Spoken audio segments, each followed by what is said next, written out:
نحمده ونصلي على رسوله الكريم اما بعد عقیدہ نمبر 29 وان محمدا صلی الله علیه وسلم عبده المصطفى د مونږه دا ایمان دا عقیده ده چې رسول الله صلی الله علیه وسلم د الله تعالی منتخب بنده ده او نبیه المجتبى او غوره کړی شوی نبی ده او رسوله المرتضی او خوښ کړی شوی رسول ده. امام طحاوی رحمت الله علی دلته درې قسمه الفاظ راوړي دي، یو ده عبد، یو ده نبی او بل ده رسول. د دې مطلب ده چې نبی علیه الصلاۃ والسلام اول عبد ده، بیا نبی ده او بیا رسول ده. عبد معنا ده چې نبی علیه الصلاۃ والسلام انسان ده، بشر ده، او د نبی مطلب ده چې په د باندې وحی راځي، او بیا رسول ځکه ده چې دته الله تعالی یو نوی شریعت ورکړی و. نو دا الفاظ په ترتیب سره په ذهن کې کېنوئ چې نبی علیه الصلاۃ والسلام اول عبد ده، بیا نبی ده او بیا رسول ده. د رسول الله صلی الله علیه وسلم شان عبدیت دا ډیر واضح ده، دا د ډیر لوی کمال ده. پیغمبر علیه الصلاۃ والسلام انسان ده، بشر ده. د انسان هغه تعریف چې هغه مونږ په علم منطق کې کوو، یعنی حیوان ناطق. ناطق نه مراد مدرکی کلیات.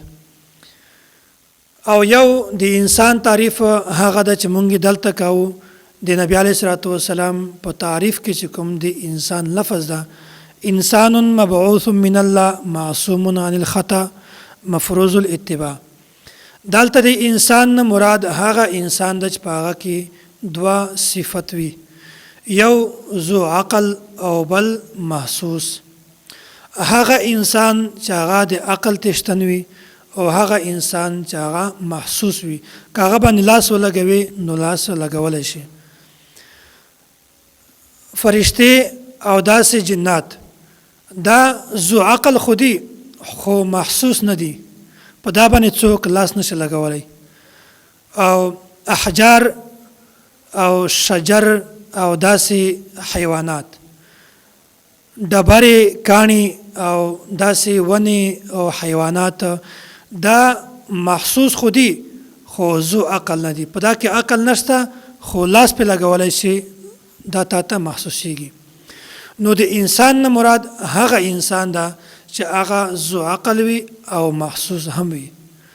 او بیا انسان دوه قسمه ده، یو د انسان کامل، یو د انسان ناقص. د انسان نه مراد دلته هغه انسان ده چې د هغه عقل هم کامل وي او د دین چې کومه ده دغه هم کامل وي. او یو دا ناقص هغه انسان چې د دین هم ناقص وي او د عقل هم ناقص وي.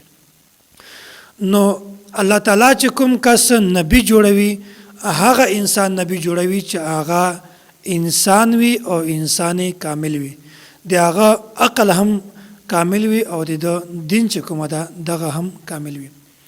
ځکه الله تعالی یوه ښځه د نبی نه جوړوي. ښځه دا د نبی مور خو جوړېدلی شي، ځکه چې دا ډېر غټ اعزاز ده او ډېر د غټې مرتبې ول مقام ده چې یو ښځه د نبی مور وي. خو ښځه فی نفسه نبی نشي جوړېدلی، ځکه چې د دې عقل هم کمزوری ده او د دې دین چې کومه ده دا هم کمزوری ده. دا یو حدیث ته تفصیل زه نه ته بیانم، صرف د دې خلاصه درته بیانم. حضرت ابو سعید خدری رضی الله تعالی عنه دا بیانوي، وایي نبی علیه الصلاۃ والسلام د اختر په ورځ باندې، لوی اختر په ورځ باندې یا د کم اختر په ورځ باندې دی د خیمې نه ووتی بهر ته، او بهر ته د ښځو یو ټولی ناسته، یوه ګروه د دی ناسته ده، په دا باندې نبی علیه الصلاۃ والسلام تېرېدو او ورته ویل چې تاسو صدقه کوئ، ځکه چې ماته په جهنم کې د تاسو تعداد دا ډېر زیات راښکاره کړلی شو. ښځو تپوس ترېنه وکړو چې څه وجه ده؟ نبی علیه الصلاۃ والسلام ورته وفرمیل تکثرن اللعنه وتکفرن العشیره، تاسې کنځلې زیاتې کوئ، جګړې زیاتې کوئ او بیا د خپل خاوند تاسو نافرمانی کوئ. بیا نبی علیه الصلاۃ والسلام ورته وفرمایل چې د تاسې دین هم کمزوری ده، د تاسې عقل هم کمزوری ده.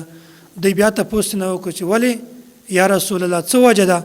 ورته وویل چې په میاشت کې څو ورځې داسې راځي چې هغه د بیمارۍ دي، پاکې تاسې لمونځونه نه کوئ.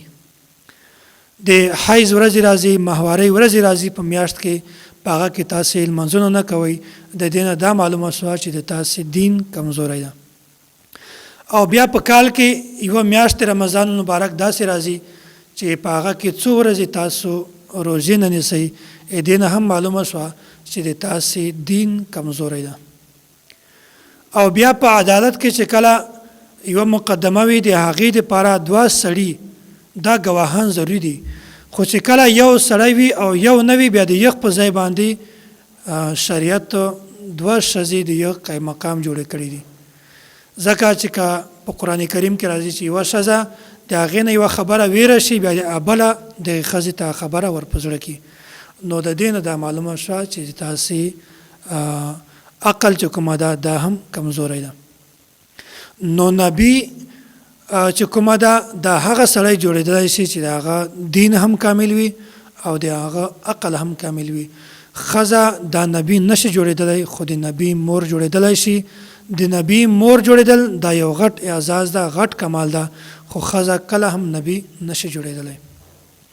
دا کومه چې مونږ خبره وکړله چې ښځه نبی نشي جوړېدلی، دا د سړي د ذات او د ښځې د ذات خبره نه ده، بلکې دالته د سړي د جنس او د ښځې جنس خبره مراد ده. فی نفسه که مونږ تاسې د یو انسان فرد ته وګورو، بیا په هغه کې بعضې داسې ښځې دي چې هغه د انسان په انسان نه د هغې عقل هم زیات ده او د هغې دینداري هم زیاته ده. نبی علیه الصلاۃ والسلام د حدیبیه په موقع باندې په خیمه کې ناست و او د ده سره قریش هم تللی وو. صرف محل استشهاد درته بیانوم، تفصیلي واقعه بیانول د ما مراد نه ده. نبی علیه الصلاۃ والسلام ډېر پریشانه و او غالبا حضرت ام سلمه رضی الله تعالی عنها دې تپوس نه وکړو یا رسول الله څه وجه ده، ولې داسې پریشانه یې، مسله څه شی ده؟ ده ورته وویل چې دا قریش د ما سره راغلي دي او دوی دلته احرام تړلی ده د عمرې، او اوس زه دې ته په سوچ کې یم چې دوی به زه څرنګه مطمئنه کوم، زه به څرنګه ورته وایم چې تاسې احرام کولاو کوئ، ځکه چې دا خو د مکې دیوالو ډېر زیات دشمن دي، مخالف دي. زه د دوی مزاج پېژنم، او که چېرته زه دوی ته وایم چې تاسې احرام کولاو کوئ، په دا خبره باندې عمل کول ډېر مشکل دي. او که چېرته دوی د ما حکم نه ومني، د ما خبره نه ومني، بیا به د دوی د ایمان کوم حالت وي؟ د دوی به ایمان خراب سي. او زه په سوچ کې یم چې دوی ته زه کومه خبره وکړم. سبحان الله، د صحابه کرامو عشق او محبت وګورئ. حضرت ام سلمه رضی الله تعالی عنها نبی علیه الصلاۃ والسلام ته وفرمایل چې ای نبی، دا ټول صحابه کرام دا د تا عشاق دي، دا ټول د تا عاشقان دي، هیڅ خبره مه ورته کوه، هیڅ حکم مه ورته کوه، بس د خیمې نه ووځه، خپل حلق یا قصر وکړه. دا ټول صحابه کرام د تا اتباع کوي، دا ټول صحابه کرام د تا په حکم باندې چلیږي چې ته څنګه کار کوي، دوی به هم دغسې کار کوي. بس هیڅ حکم مه ورته کوه، خیمې نه بهر ته ووځه، خپل حلق یا قصر وکړه. نبی علیه الصلاۃ والسلام چې کله احرام کولاو کو، بیا صحابه کرامو عشق او محبت وګورئ، ټولو خپل احرام کولاو کو، هیڅ چا هم داسې نه وویل چې څه وجه ده، په څه وجه باندې احرام کولاوئ. بس نبی علیه الصلاۃ والسلام ورته وفرمیل چې حلق یا قصر وکړئ، احرام کولاو کوئ، انشاءالله بیا به آینده چیرې عمرې ته راځو. دا د صحابه کرامو عشق او محبت و. نو دا کوم چې د جنس او د فرد خبره مونږ ذکر کړه چې د نبوت لپاره هغه سړی ضروري ده چې هغه عقل هم کامل وي، د هغه دین هم کامل وي، او هغه ښځه چې کومه ده دا نبی نشي جوړېدلی، ځکه چې د دې دین هم ناقص وي او د دې عقل چې کومه ده دا هم ناقص وي. خو که مونږ چېرته جنس ته نه ګورو او ذات ته ګورو، بیا په ذات په صورت کې ډېرې داسې ښځې دي چې هغه په انسان نه په عقل کې هم تیزې دي او په دین کې هم هغه تیزې دي. چې کله موږ دا خبره کوو چې نبی علیه الصلاة والسلام انسان ده، بشر ده، بیا اهل بدعت چې دی د عشق نبوت په نامه باندې د خلقو عقیدې ور خرابوي، د عشق نبوت په نامه باندې خلق د اهل حق نه لرې کوي، د عشق نبوت په نامه باندې امت د اهل حق نه ماتوي. بیا دی په دې وخت کې دا پروپاګاندا کوي چې دا خلق خو نبی علیه الصلاة والسلام بشر ګڼي، حالانکه بشر خو د خاورې نه پیدا کیږي، خاوره خو خوشبودار هم کېدلی شي، بدبودار هم کېدلی شي، خاوره خو سپینه هم کېدلی شي، خاوره خو تور هم کېدلی شي، خاوره پاکه هم وي او خاوره ناپاکه هم وي. بیا دی په څه وجه باندې نبی علیه الصلاة والسلام بشر ګڼي؟ د دې جواب په ذهن کې کېنوئ. نبی بشر او امتی بشر په دې کې د ځمکې اسمان فرق ده. کوم چې امتی بشر ده دا د ځمکې د خاورې نه جوړیږي، هغه خاوره سپینه هم کېدلی شي، هغه خاوره توره هم کېدلی شي، هغه خاوره پاکه هم وي ناپاکه هم وي، هغه خاوره خوشبوداره هم وي او بدبوداره هم وي. او کوم چې نبی ده، نبی بشر دا د جنت خاورې نه جوړیږي چې هغه کله هم بدبوداره نشي کېدلی، همیشه هغه خوشبوداره وي. هغه خاوره کله هم توره نه وي بلکې همیشه سپینه وي.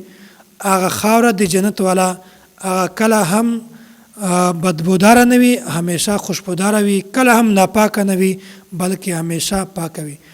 نو امتی بشر چې کومه ده دا د ځمکې د خاورې نه جوړ ده، او کوم نبی بشر چې ده دا د جنت د خاورې نه جوړ ده. ځکه مونږ وایو چې نبی علیه الصلاة والسلام دا بشر ده، دا چې د کومې خاورې نه جوړ ده هغه خاوره پاکه ده، ناپاکه نشي کېدلی، هغه خاوره خوشبوداره ده، بدبوداره نشي کېدلی، هغه خاوره سپینه ده، توره نشي کېدلی. نو دا خبره مسلمه ده، په دې خبره باندې اتفاق ده چې د جنت خاوره دا په ټولو خاورو نه بهتره ده. بالکل په دغه رنګې کوم نبی چې کوم امت ته راغلی ده په هغه امت کې یو کس هم په نبی نه زیات صاحب علم، په نبی نه زیات ښکلی دا نشي کېدلی، بلکې هغه نبی د یو امت وال په یو امت نه زیات صاحب علم وي او زیات خوشبوداره او زیات ښکلی وي. او د موږ چې کوم نبی ده دا چونکې خاتم النبیین ده، آخري نبی ده، ځکه نبی علیه الصلاة والسلام په ټول امت نه زیات صاحب علم ده او په ده نه زیات بل څوک ښکلی هم په حسن کې نشي کېدلی. نو ځکه مونږ وایو چې نبی علیه الصلاة والسلام دا بشر ده او نبی علیه الصلاة والسلام دا د جنت خاورې نه جوړ ده چې همیشه خوشبوداره وي او کله هم دا نشي بدبوداره کېدلی.